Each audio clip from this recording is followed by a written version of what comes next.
My dvaja máme veľa spoločného. Človek sa napokon díva okolo seba, a čo vidí? Ježiši Kriste.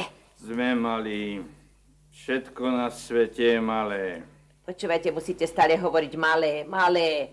Nie je veľkých rolí, bohužiaľ. Malé javisko, ešte menšia úloha. Vy ste herec. Musím priznať, kedy som hrával. Nebol to žiadny Hamlet ani Ofélia. Skôr taký, čo prejdú okolo.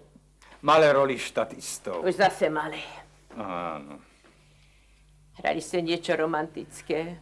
No, romantika, viete, nikdy som k nej nemal ďaleko. Ja si myslím, že by som vedela zahrať romantickú. Prečo nie? Keby som mala na to príležitosť. Aj netopáky. Čerta. Aj by som sa vyzula, keby som vedela, že ich obujeme. Snažila som sa nachytať aj akú vážnu chorobu. Povedali mi. Nič vám nie je, dievča. Potom som prišla domov a rozmlátila všetko, čo mi prišlo pod ruku. Ale čo? Okná, sporák. Len televízor som ušetrila. Idiotské Na programy. tie kašlem. Lenže ty v noci dobre spíš. Pri televízore, no.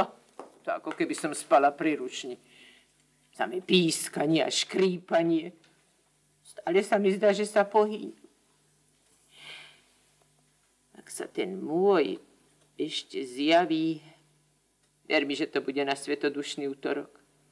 Pre mňa je to najšťastnejší deň v roku. Prečo? Ani neviem. Vždy mi priniesol šťastie.